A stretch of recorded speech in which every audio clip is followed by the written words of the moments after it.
folks outside. For all the folks outside. On Saturday we slide. Would you take my side? Could you be my guy? Mr. Robinson is bright. A vote for him is right. Would you be mine?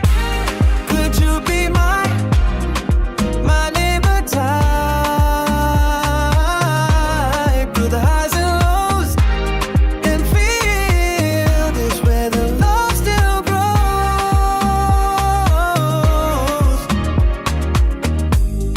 The streets are calling loud. We're laughing through the crowd. Hand in hand we'll fly underneath the sky. Mr. Robinson is bright. A vote for him is right. Would you be mine? Could you be mine? My neighbor type. Through the highs and lows and field is where the love still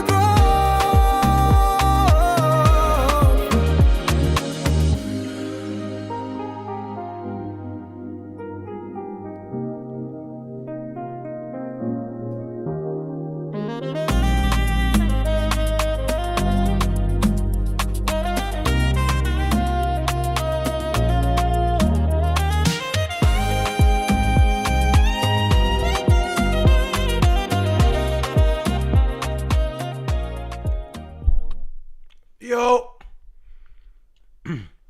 what's up, y'all? I'm eating. What's going on? What's going on? What's going on? What's going on? What's up? What's up? What's up? What's up? What's up? What's up? What's up? What's up? What's up? What's up? I'm up. I'm up. What's going on with everybody? Shout out to everybody on Substack that's tuning in, Facebook, YouTube, wherever you're watching, all of the platforms, whatever. Make sure you subscribe, you like, and you set a notify button. Somehow you learn or you are reminded that the mayor is live. Super excited to talk to be with y'all this evening. Talk about what's what. But I'm also frustrated. So the reason I'm excited is because most of the time I sit in this house like a little nerd and just do research and do research and do research. And the only people I share it with are you all. You people are like not my students, like my friends. So when you formulated an idea and you want to share it with people and you want people to understand that there's a pattern. And this pattern is dangerous to folk who care about folk who are marginalized, and you've discovered it or you've pinned it together and you show how it's affecting us right now and how it's not new. Like what's happening to black people in this moment, be it how they are trying to restrict our vote by redrawing districts to make our vote worth less, or if it's all of the new rules that they're trying to create, i.e. voter ID laws and all of the restrictions with mail-in ballots and everything else. None of this is new. It all equates to either a poll tax or can be tied to the history of poll tax, the history of counting jelly beans and grains of sugar and all of the other things like trying to survive. All of that is not disconnected. But our democracy is not just about the vote or elections. Our democracy is not just about the vote or an election. And that's important to understand, because when we start understanding that democracy has a role to play in something and everything more than just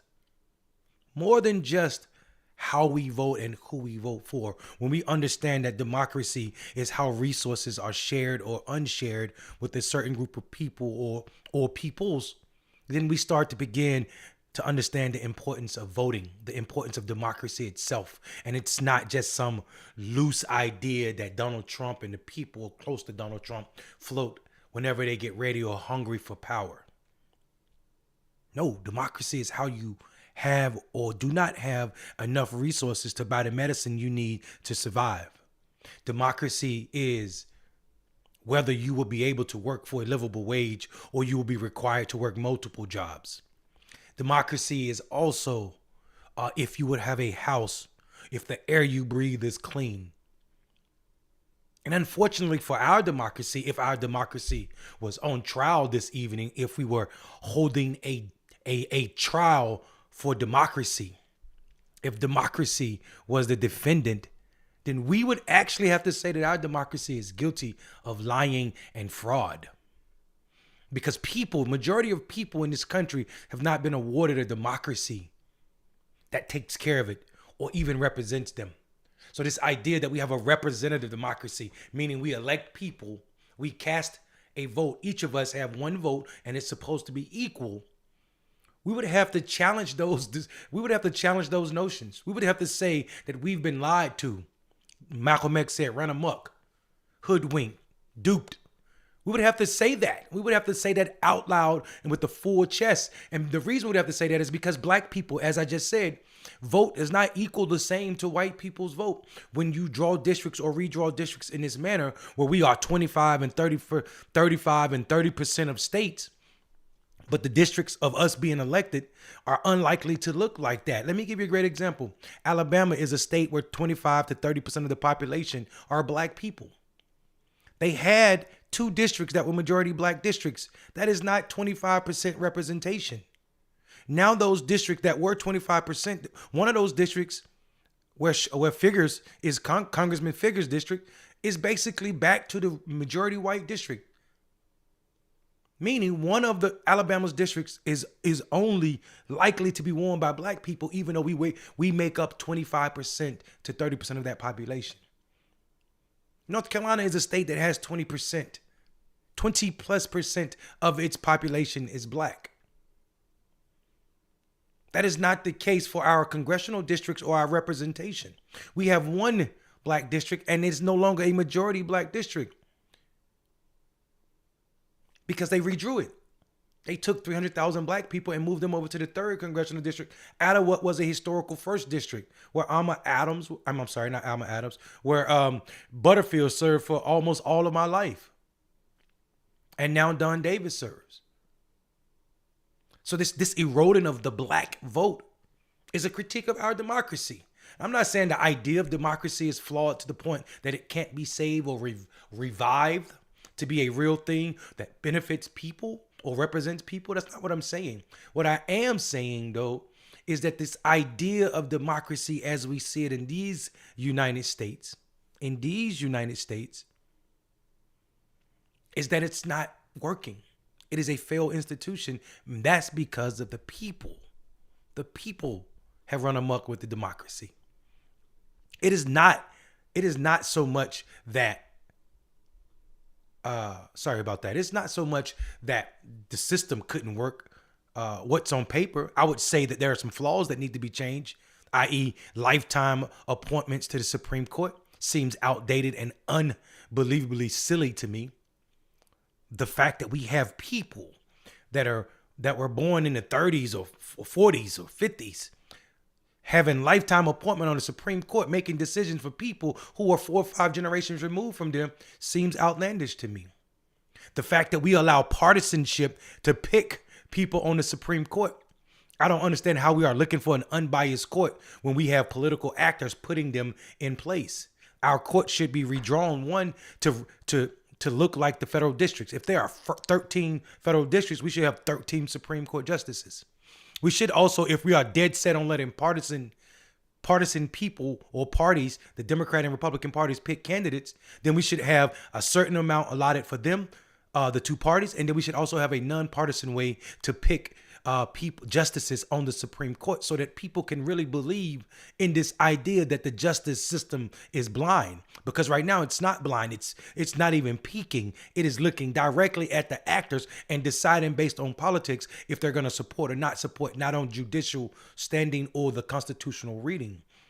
We're not seeing that. What we're seeing right now is partisanship throughout our judicial system all the way up to the top. So that problem needs to be fixed. Once again, another strike against democracy. It is also known and should be known that a democracy is not real. It is not healthy if all of the people that should be eligible, i.e. in this country, 18 and over, that are citizens, don't have access to the ballot in a way that is equal. Then that is not a healthy democracy. Therefore, America's democracy is not healthy, guys. Because you can't tell me that you believe that everybody has equal access to the ballot when you know they're closing polling locations in black and brown districts. When you know they're having less polling equipment, voting equipment at these polling locations. So people are standing in line in black and brown districts for extended periods of time, 8, 7, 8 hours just to vote. But in states that are heavily white populated, that is not the case. In districts that are heavily white, that is not the case. Look at Washington. I love Washington. Don't get me wrong. I'm not complaining about Washington, talking about where Seattle is, not Washington, D.C. I like Washington, D.C. too. But in Washington, there are no polling locations per se. People, everybody that's over the age is registered to vote, and they just send them ballots, and they can drop them off in any place. And these people have a longer time to access the ballot. It's an easier process. The ballot is automatically mailed to them, and they just cast it. That's it. That's it. None of all of the shenanigans of changing ballot locations, closing the hours, changing the hours, restricting people's hours, knowing that people need early voting because they work hourly jobs, and trying to vote on a Tuesday during work hours makes no sense. We know all of this to be true. Therefore, we are obligated to say that our democracy is failing us. It is not serving the needs of people. These aren't hard truths for us to digest. They're in our face every day. Right now in North Carolina, they are fighting the young people at A&T, one of the highest polling locations in Greensboro. One of the most used polling locations was closed. And it was closed only because Republicans now control, listen to me, Republicans control, even though they have a Democratic governor, Republicans control, even though we have a Democratic Secretary of State, Republicans control the election board in our state. How did that happen? When the Republicans lost in this last election cycle, when they didn't win the governor's race, when they didn't win the Secretary of State, the Republicans at the state legislature took the power from the governor and said the state auditor, which is the only statewide position Republicans won, the state auditor will be in control of elections. I bet you couldn't find me any other state in the United States where the state auditor is in control of elections. So the party the state auditor belongs to is the party that controls the elections. So Republicans have the majority on we have 100 counties, on every county board of elections, and also at the state level. That is the trickery of our democracy. When that is allowed, we have to say that our democracy is not acting as a democracy. It is acting as a power play for people who mean no well of others. Not to mention that we have an entire party, the Republican Party, refusing the outcome of an election in 2020. We know Donald Trump lost the election. We know the president of the United States actually got on the phone and called Georgia, a Republican-controlled state. A Republican-controlled state. And said to them, all you got to do is find me 11,000 votes. I need 11,000 votes. He was asking them to steal the election. And yet and still, he was reelected. And then upon being reelected, everyone that stormed the Capitol, listen to me, everyone that stormed the Capitol was pardoned. So what is the context for this conversation? Tonight I was listening to the news when I was cleaning through the house. And I heard somebody on MS Now say something that blew my mind. Someone on MS Now said that Democratic Party establishment is losing a lot of races right now in the primary this year to insurgent candidates. That language is scary to me. And I'm going to tell you why. When you think about insurgents, you think about the language they used during the Iraqi war. Why are people being called insurgent candidates simply for not wanting to be establishment for progressive ideas? How is progressive and insurgent the same? So I'm worried that we see this that like we're softly being mind or engineered to believe that something is wrong with these candidates, and it wouldn't have mattered as much maybe to me if a lot of these progressive were not black and brown people with what the white world call funny names. Mamdani, Saeed, and black people named, Takesha, whatever their names are. So when I hear insurgent in this moment, and I've never heard Bernie Sanders be called an insurgent candidate. I've never heard Elizabeth Warren be called an insurgent candidate, even though they are progressive candidates. So when I hear this, my ears go up because I hear the dog whistles that they don't want us to hear. And speaking dog whistles that they don't want us to hear, it brings me to the only topic I truly want to talk about this evening with y'all. That is who gets to determine what black Americana looks like if it's not black people. Right? I mean, I think this is fresh on my mind because at home in my local town, for those people that are tuned in from my town, and I say my town because I was born there, because I was raised there, because I'm living back there, because I'm mayor there. So when I say my town, it's not to suggest that I own Enfield. I do not own Enfield. What's up, Catch My Whiff, Frankie, and also Kimberly. I see y'all. Not to suggest that I own the town, but it's to say that it's something that I spend a lot of my time and resources trying to make better. So right now we're fighting for a school, a historical black school that was a Rosenwald school. And for those people who are not caught up on Rosenwald, I would suggest everybody take a little time after this podcast, not during this podcast, and Google Rosenwald schools, and then Google Halifax County, and you would see what I mean. We were the county with the most Rosenwald school. We had 46 Rosenwald schools. And that is a testament to my people, fresh out of slavery, while the country was building. This is in the 20s. So the countries at the same time were building Confederate monuments and putting them up across southern states. And we were building schools for black people because the counties and our tax dollars would not do it for us. So people fresh out of slavery with nothing, right? People who had been detached or detached from full citizenship because what was promised to us in the Field Order 15, if y'all remember, was 40 acres and a mule. 40 acres and a mule was promised to us. So a lot of people might think or might not remember this, but 40 acres and a mule actually happened. Some black people actually received land from this Field Order 15 is what it's called. I think it was Ulysses Grant. Anyway, Field Order 15 happened. However, the compromise where Andrew Jackson, I said Jackson. That's the Klan on my mind. Andrew Johnson was elected, and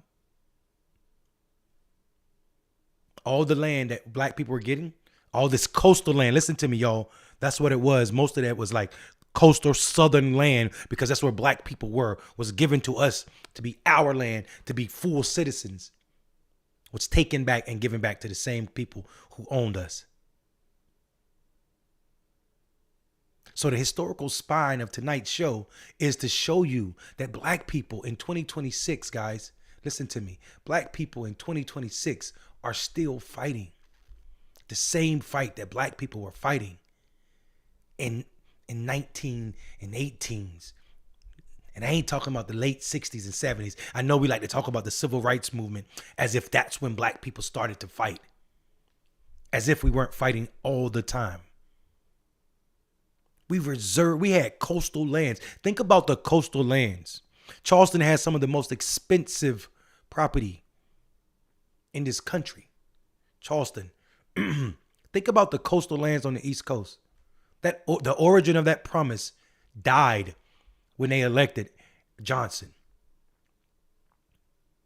Because they gave us freedom on paper while returning the economic foundation for true freedom back to the slave owners who had previously owned my ancestors illegally, if you believe in humanity, not in paper law. Think about what I'm saying. How are we expected to be citizens without controlling the land beneath our citizenship? Not beneath our feet, but beneath our citizenship. That's what I need us to understand, that we are still in a point where we are required to be citizens without the land, the proverbial land, and the real land, the physical land beneath our feet, and also citizenship. That land can be expended. The proverbial land can be expended to our vote. The lack of access, the way that they're restricting it and cracking and packing districts so that the black vote means less. Are we going to tell the truth about it, Mondale? We might as well. Also, are we going to tell the truth that LA, Los Angeles, not the county, just look at LA by itself. I'm sorry, including the county. In that one district, in that one county, there are more people. There are more people in that county than there are in 22 states in the middle of this country. And the people in LA share 2 senators with everybody else in California, while all those people in those 22 states has less population than LA have a combination of 44 senators. How are we ever going to be equal when we know the Midwest is a lot of land, but not a lot of people? Yet they have a lot of leadership, a lot of roles. They have 44 senators in these majority white spaces that are damn near empty. I think Montana has 115 registered black men. That is not an exaggeration. That number is real.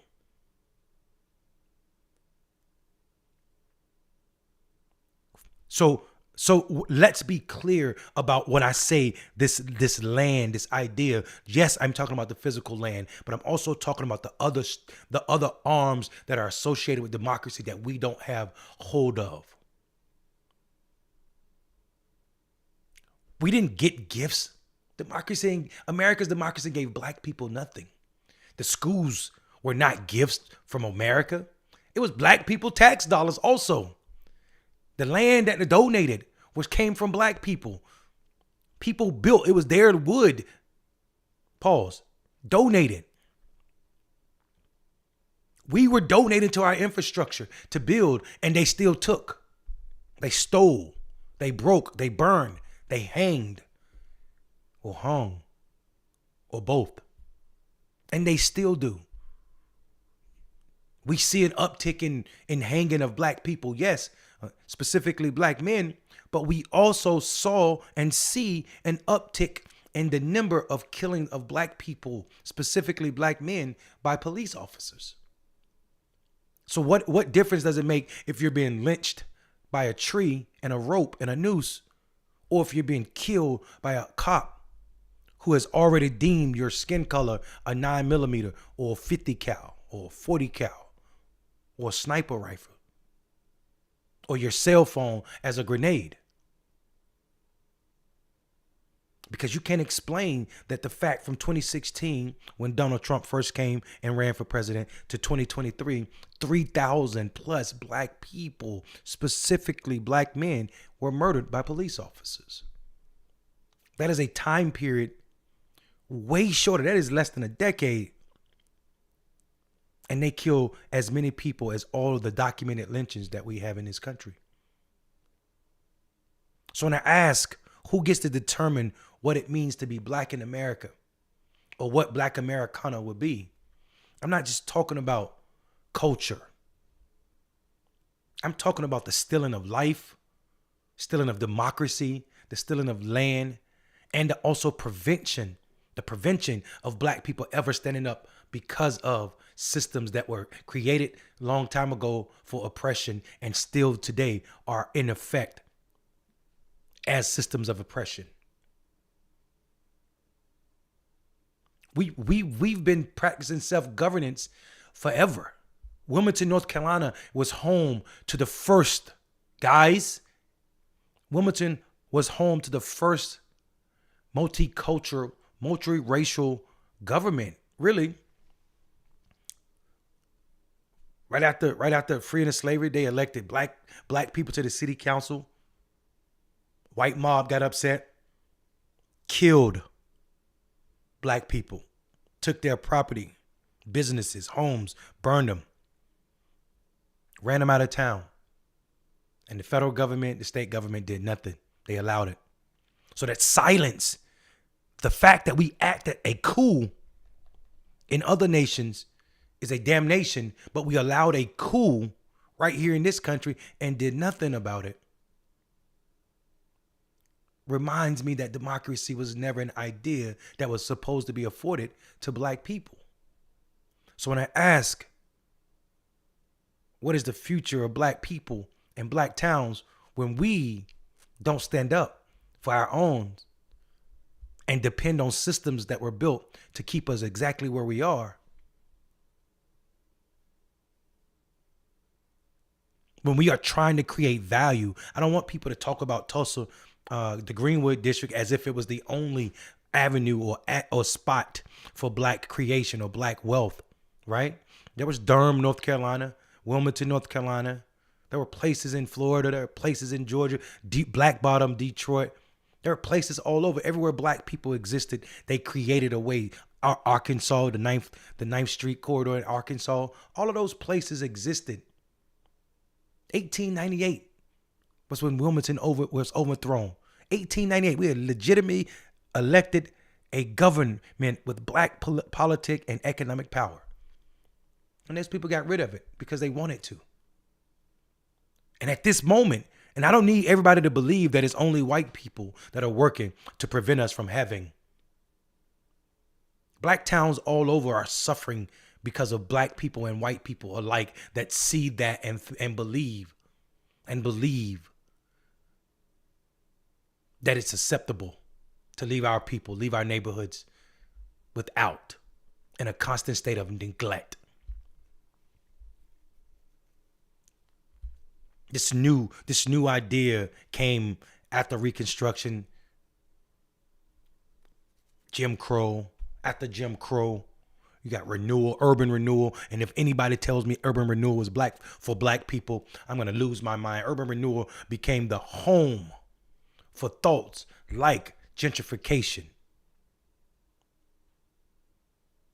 Governments using eminent domain to take property.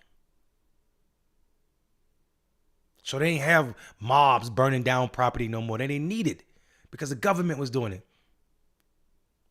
Entire black communities being destroyed and made to look whatever they wanted. Highway constructions running through black neighborhoods and not putting exits in places where black businesses could still get customers. Instead, they would ensure that there were no customers because they would not put an exit anywhere near those businesses. Strangling black communities, making them worth less because the businesses that once served them could no longer serve them. Preventing loans.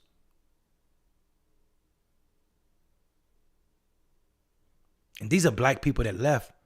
This is the Black Americana story that we are all familiar with. Those who left and went up north or went out Midwest or even west. That's their story, urban renewal. Nobody talks about the black people or the Black Americana that stayed home. Those of us who grew up on places or in spaces close to where our people were enslaved. That Black Americana is easily erased because when we think about rural America, we think about white farmers. But rural America does not exist simply as farmland. Less than 1% of America's population is working in agriculture. But more than 70% of Americans live in spaces that are less than 50,000, population cities, towns that are less than 50,000 people. And in the South, black people are overrepresented in rural spaces. And we experienced a unique disposition. In the 1910, black people reached peak land ownership as farmers. They owned it in 1910. But whenever corporations or developers or highways or energy companies or anybody outside investors wanted it, the same land became strategic for other people and eminent domain or whatever policies were used. Think about that in the context of what we're dealing with in infill, trying to take this old school that has sat empty for 20 years. 20 years, Emborden has sat empty and nobody's thought to do anything with it. But the minute we start thinking of plans to rejuvenate and juvenate for the first time, infill the people, provide access to a space that could actually move people out of poverty, outside investment is interested in it. There are no things happening to our people that is new. That none of this is new.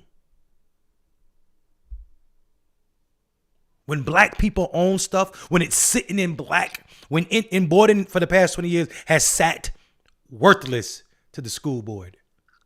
Their actions showed us that. The lack of taking care of it, the letting this historic site fall down on itself has showed the people, your actions, regardless of the word, your actions showed us you did not care about Emborden.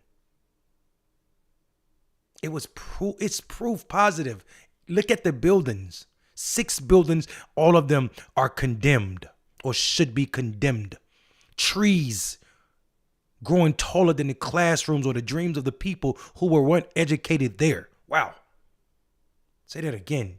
Trees, weeds allowed to grow higher than the ceiling or the dreams of the people who were once educated in those buildings. And the minute we decide we need to do something with that property, outside investors are interested in it.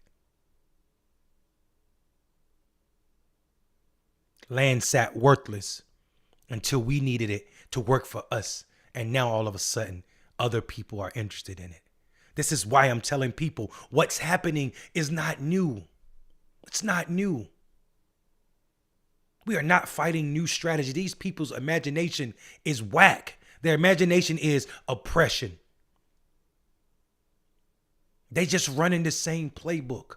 They just don't send postcards and they don't advertise in a newspaper anymore about the lynchings or the takings. They do it in secret meetings, closed sessions, phone calls with friends. And we allow it when we don't push back on it.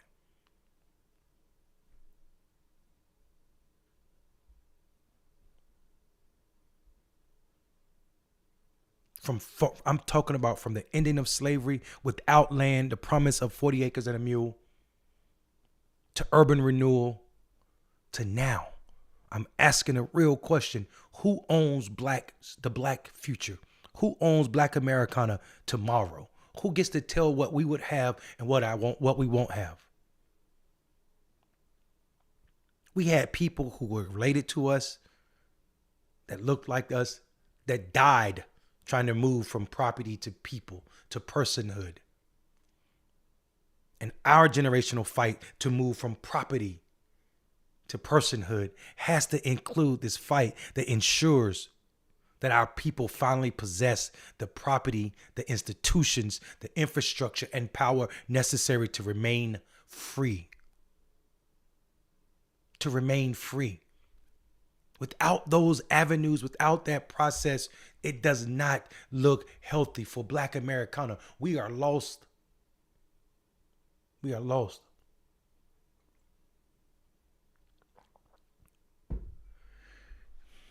Give me a second.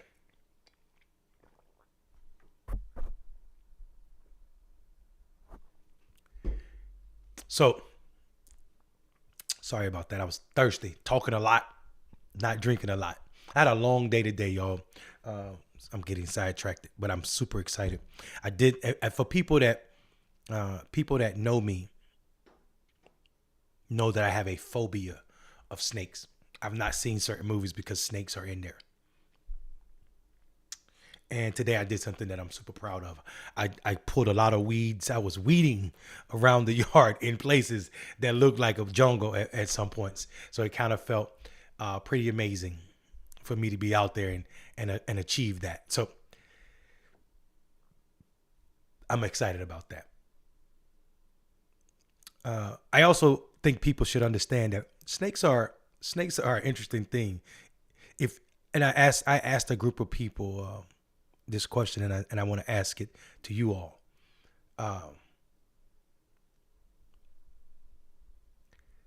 Uh, Tillman, thank you so much. It's good to be back making content. I appreciate that. Um, Listen, I need you to let the crew know I'm back. um, I asked a group of people who do political work. Black men. It's a group of black men who are all involved in politics in some way or another, and it's some people that you know that are in this group. Um, Everybody would know. And my question was, if you walked outside on a Saturday morning and you saw two massive snakes in your neighbor's yard, and you know your neighbor normally cuts their grass on Saturday morning, do you go back in the house and tell your neighbor, yo, there's two snakes in your yard, be careful? Or do you just let those snakes roam and you let your neighbor take the chance? I hope most people listening to me would say that they would tell their neighbors that it's dangerous out there. That's what I hope. That's what I hope. And I think we are at that moment now where we have allowed systems to do us wrong for so long, and nobody is saying anything or telling the truth about these systems. And some of those systems, some of those snakes, those proverbial snakes that I'm talking about, are our people in positions of power. Our people in positions of power have got comfortable with them being close to the proximity to whiteness is a drug for them. And they think their proximity to whiteness is good enough.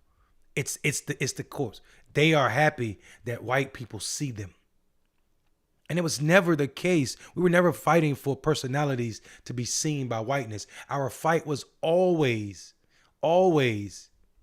about equitable positions and actions for all of our people. And somehow we got led astray. Led astray. Kim, led astray. You put that in the chat earlier. That's a fact. I'm not saying that we need to call out everybody black that's doing something shiesty. But if people are saying that they speak on behalf of black people and they're doing things that are actually antithetical to the movement of black people to a closer space of equity, I think we are obligated to say something about them every time. And it does not matter if people look at you or judge you or say that you are always complaining, because what they're saying is they need you to be silent about their wrongdoings so they can continue to profit while your people continue to suffer. And I don't think any of that sounds Christ-like or even moral to me at all. We don't lose places like Seneca Village, like Bruce Beach. Do y'all know the story of Seneca Village, right? No? Okay, I'll tell you. Seneca Village in the 19th century was home. Seneca Village, New York is home to like black property, churches, community institutions. And what the city did was said, we don't care that you guys got this property. We need it for something. That something that the city wanted it for is called Central Park now. That's why you don't see me ever talking about how beautiful or going to Central Park. They built that park literally on black graveyards. Use eminent domain to take it. If anybody know anything about property, that's probably some of the most expensive property, or would be the most expensive property in New York. And it was taken from black people. Seneca Village is Central Park. Do you hear what I'm saying? They use systems to take it. Just like they did Wilmington in 1898. Just like they did Rosewood, Tulsa, Oklahoma. That's what I'm trying to tell you. There's no spot. Bruce Beach, California. Charles and Willa Bruce built the beach, guys. They built the entire resort for black families who were excluded from all of the white beaches. This happened in real life. This happened in real life. In real life. Not in the South, because I know people like to think racism is a Southern thing and a Southern thing alone. People like to believe that. That's what they hang their hat on it. Oh, he's talking about Southern problems. America, the entire country, is a Southern problem, like Malcolm X said. In real life. This beautiful property was condemned by local authorities and taken. They use condemnation processes to take it. In real life. And it wasn't until, listen to me, y'all, it wasn't until this century, almost 100 years later, actually probably more, did that family get that property back.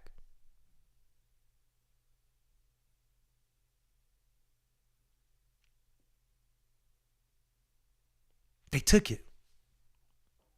Lake Lanier, Oscarville, you all know about these places, right? They don't know. You know why you don't know? Because they don't teach it in school. They don't tell you that Black Bottom is not just something. Black Bottom is a thing. Haiti, y'all know what that is? In Durham. Rondo in St. Paul. I'm naming them.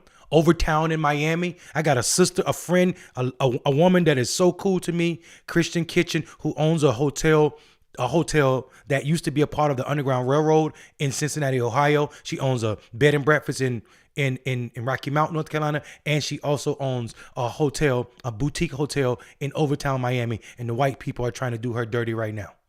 Ain't nothing changed. They did it in Overtown is where black people, you could go to Miami Beach and perform, Sammy Davis Jr., but they wouldn't let you stay down there.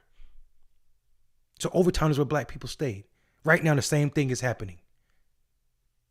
Christian is fighting these same people trying to do her dirty because they used a contractor of their choosing and trying to force her to pay him even though his work is subpar and not what she asked for without her name being on any contract in a hotel that she owns. Treme and Claiborne, y'all know what happened in New Orleans, right? All of this, none of this has happened. Sweet Auburn, that's Atlanta. We know what happened in Atlanta.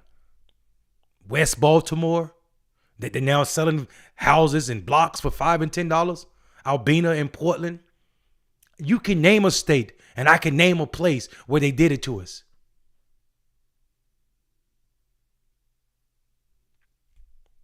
Ford gave them jobs, black people jobs in the factory. Black people built Black Bottom Detroit and Paradise Valley.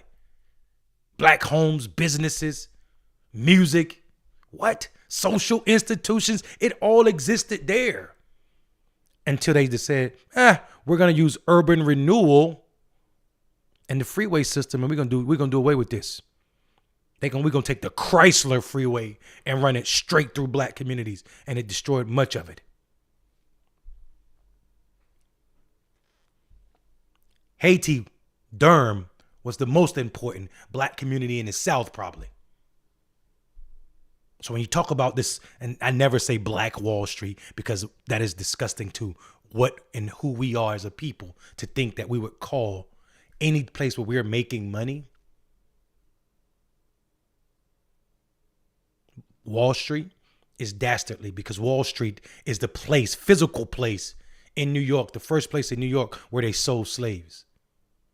Or I should say enslaved black people, and stop calling my people slaves.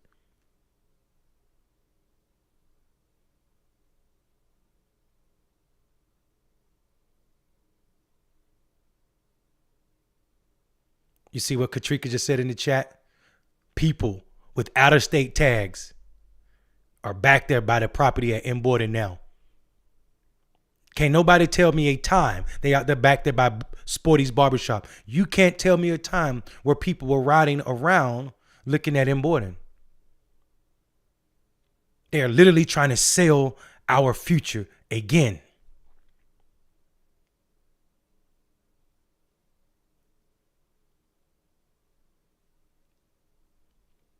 This happens on our watch because people that look like us forget the purpose of being elected. They forget the entire historical context of having black people in positions of power. It was never about you being comfortable. It was never about you making space for what you want and how you would use power. It was always about bringing all of us.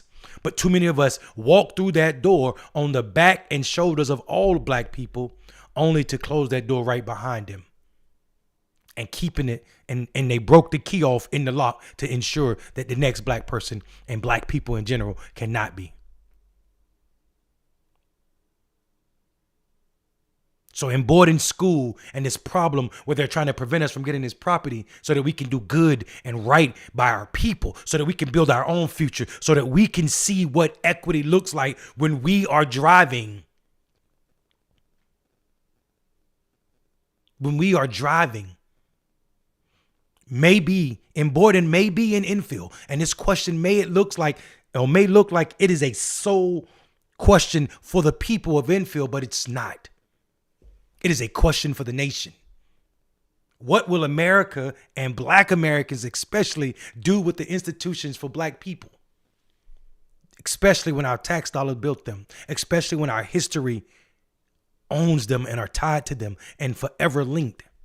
Will we preserve it for purpose or return it to the community for use, or just keep on extracting value?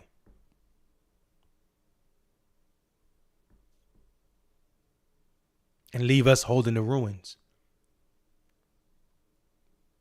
Black America looks like Pompeii.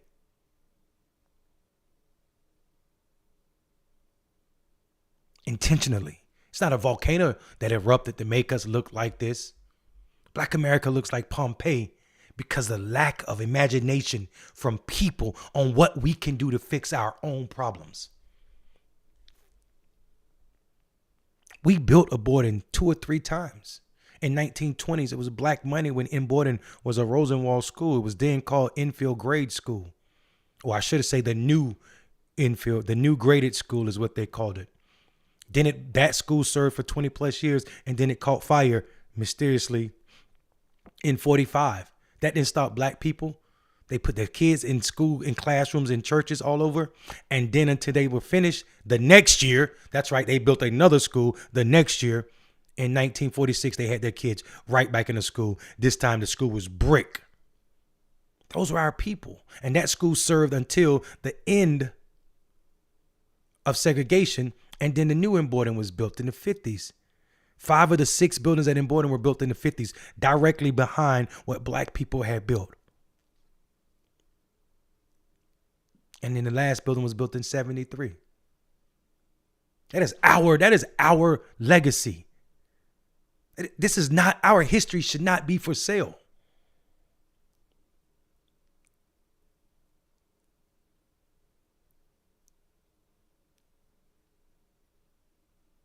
We built it, they took it, and now we need to own it again for what comes next for our benefit.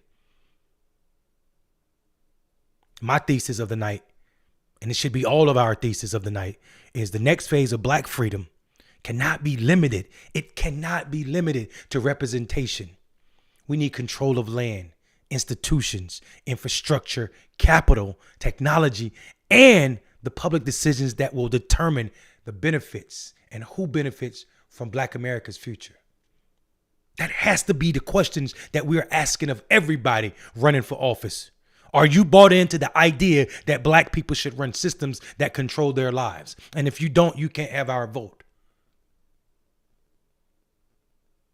There's nothing conservative about that. That's the most progressive idea in this country. The idea that black people can govern themselves and solve their own problems if the systems in America that were meant to oppress us get out of our way.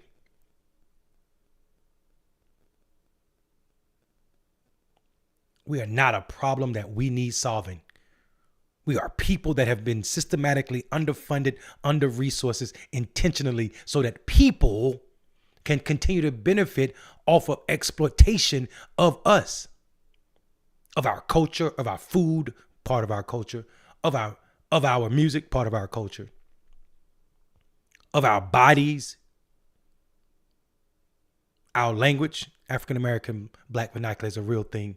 You see people, white people, making tons of money reposting their kids saying Black slang and going viral. It's a real thing. American culture is exported in the form of Black hip hop. Everybody around the world that thinks about American are referring it to hip hop. Everywhere. Russia, China, Korea, BTS or BTK, whatever that group is a cheap version of New Edition.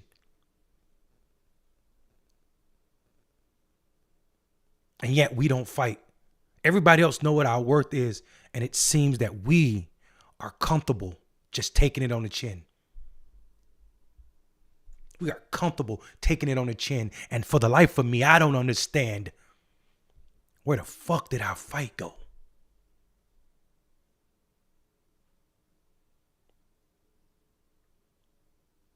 We were not passive people during slavery. That's what they told you in the books. You might have heard about Nat Turner as one person or Demarc Vesey. You might have heard about those two people or Harriet Tubman, but Black people were doing things all the time to exert their will during slavery.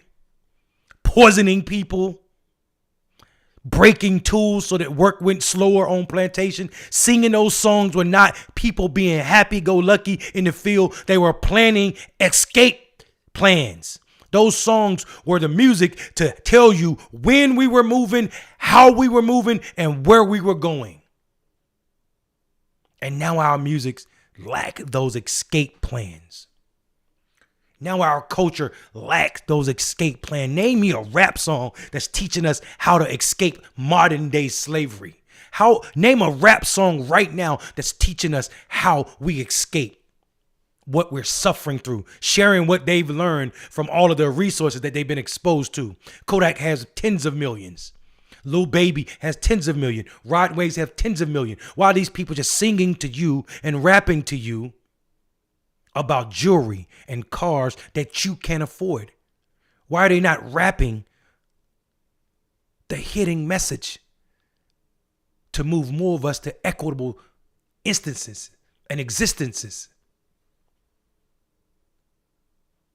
I ain't coming down too hard on the rappers, but I am coming down hard on the rappers and everybody else, because rap was a protest music. It was created by young Black folk in protest to a lot of the stuff that people were living through. Where's our protest? The NAACP showing up like a business that's dead set on trying to make somebody's fame their leader, Derek, a famous person more than they are trying to make Black people's lives better, making decisions without checking in with community, has made them damn near crazy. And it's because of their proximity to whiteness. They're doing campaigns solely so they can raise a fundraising email.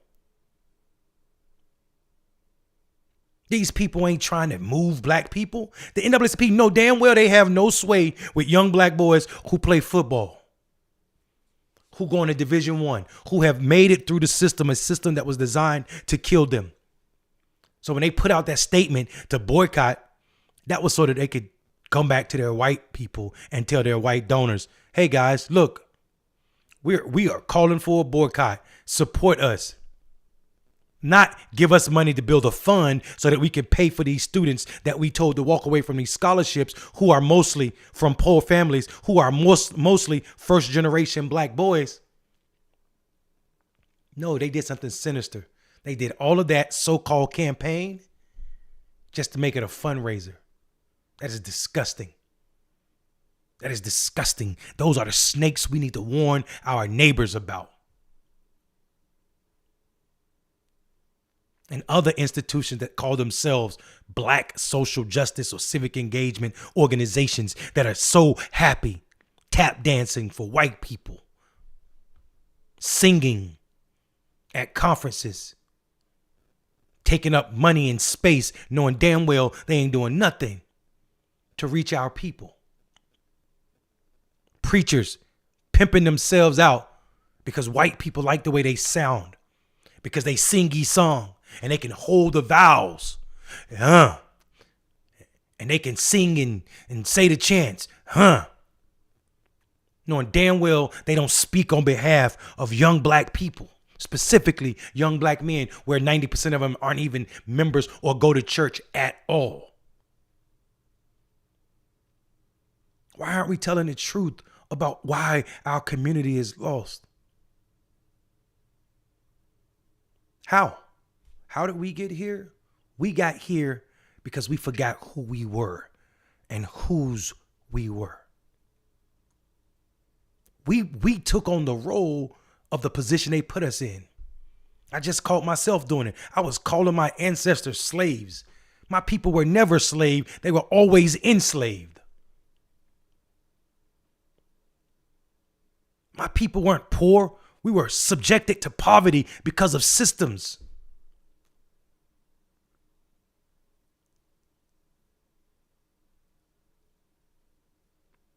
We take their talking points and lose ourselves.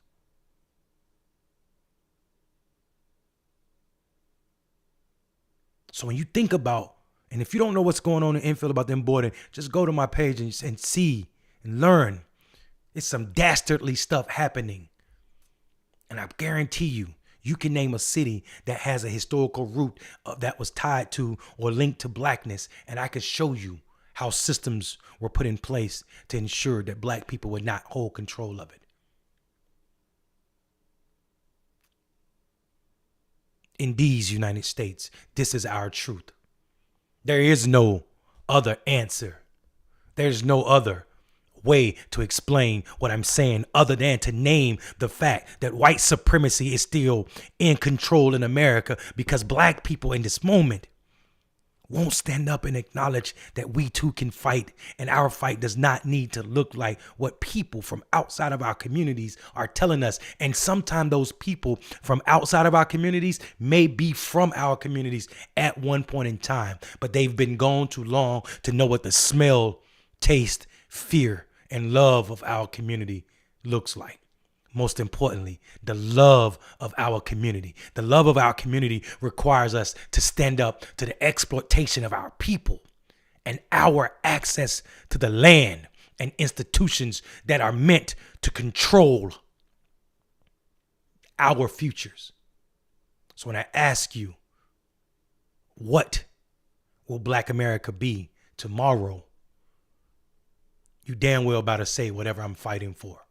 Peace. For all the folks outside, on Saturday we slide. Would you take my side?